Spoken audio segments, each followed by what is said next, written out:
is Peter Wade. I'm a neurologist. I run the Mandel Comprehensive MS Center in Hartford, Connecticut, and I've had multiple sclerosis over 40 years.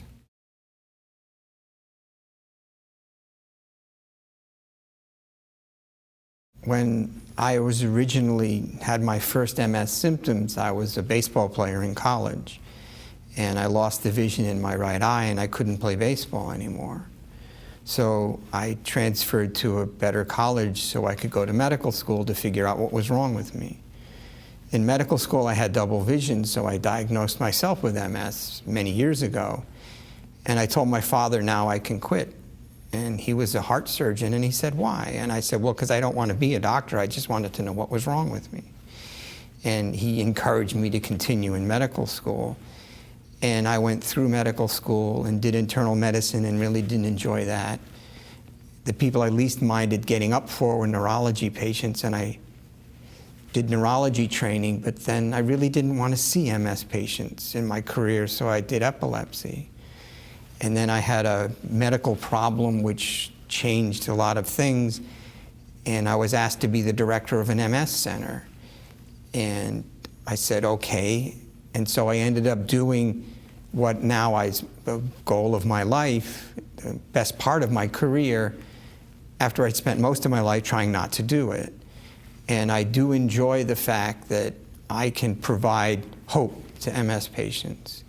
When I was first asked to do a program to patients, I told the neurologist who I was working with that I don't want to do it because I don't want to stand up in front of these people and look okay and they're not. If I was in the audience, I'd say, why is he okay and I'm not?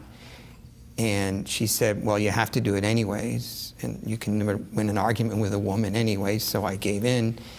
And at the end of the program, all the patients came up and thanked me because I gave them hope.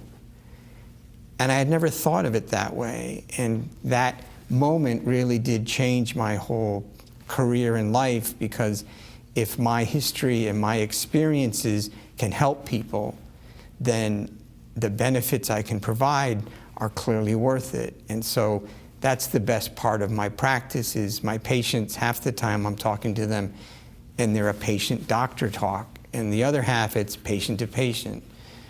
They understand that I get it. They don't have to spend a lot of time explaining their symptoms to me.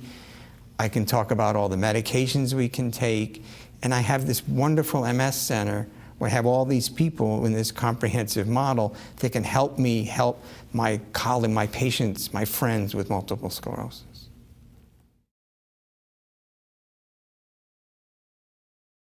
Our MS team at the Comprehensive MS Center is actually quite complex. We discovered that we needed to address both the disease and the consequences of the disease. So our team involves myself as one of the neurologists, but we have therapists involved, psychologists involved, pharmacists involved.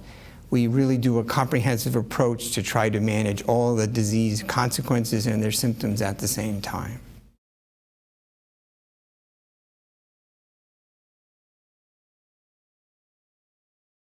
Someone newly diagnosed with MS today has a much brighter future than when I was diagnosed 40 years ago. There were no treatments at that time. Currently, we have multiple treatments that are very effective at decreasing chance of the next attack in someone that's newly diagnosed. And actually, the medications now are starting to show people improvement. And so we're using the word better now, and we never been able to use that word before. So there's a real optimism now for someone that's newly diagnosed with MS that we can get them on medication early, quickly, and effectively, and hopefully keep them as stable as possible.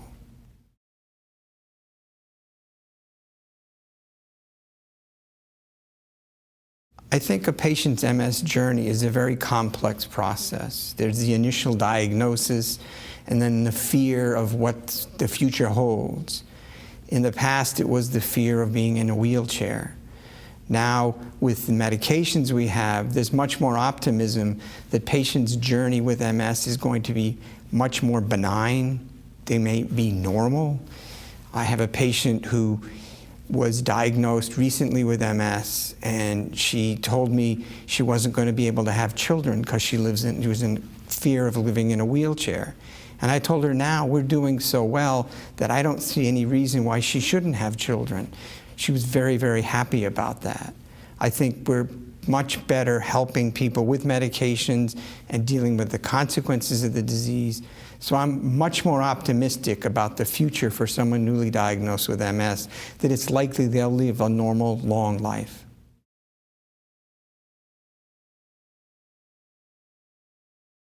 I think that one of the really important things that has developed over the 40 years that I've had MS is that we're now having more and more effective treatments. And so the chances of having another attack are diminished greatly. The medications are very, very effective. And the most important thing is to make the right choice as to which is the best medicine for you. It has to be effective, it has to be safe, you have to tolerate it, and you have to be willing to take it. And so those 4 factors are factors that are important when you discuss your treatment with your provider. And also remember that you can change your medication if you don't like it, if it's causing side effects, or it's not working. There's other options. So always be willing to dialogue with your provider, talk to your provider, your nurse practitioner, whoever, about the choices of the medication you're on.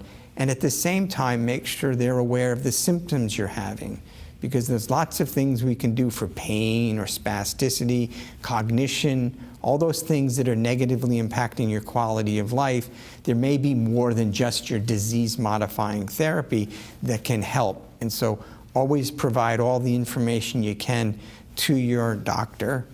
And I actually recommend patients write down questions so that when they come in, they have their questions. Now, I tell my male patients to have their wife write down the questions, and I actually write the answers on the piece of paper so we can bring the paper home, and that way the wife gets her questions answered if she's not there.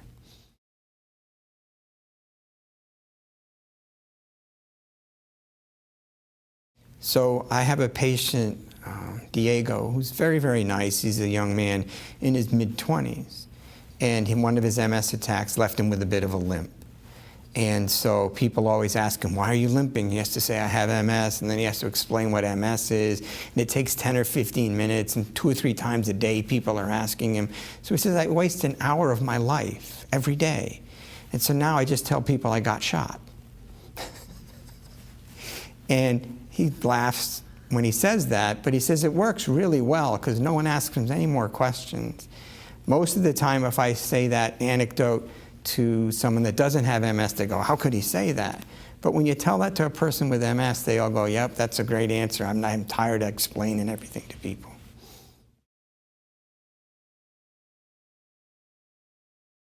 I've had MS for over 40 years. I've been living, I'm the natural history of MS, from no treatments to very effective treatments. And I think at this point in time, there's an optimism about multiple sclerosis that we didn't have before.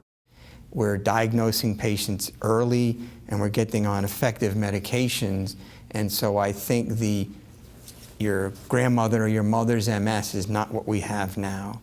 Most of the people that have MS, you wouldn't even know it because they're living normal, fulfilling lives, having families, having grandchildren. And it's very, very optimistic. My journey now over 40 years with MS is much more walking in the sunshine than in the dark clouds when we started 40 years ago.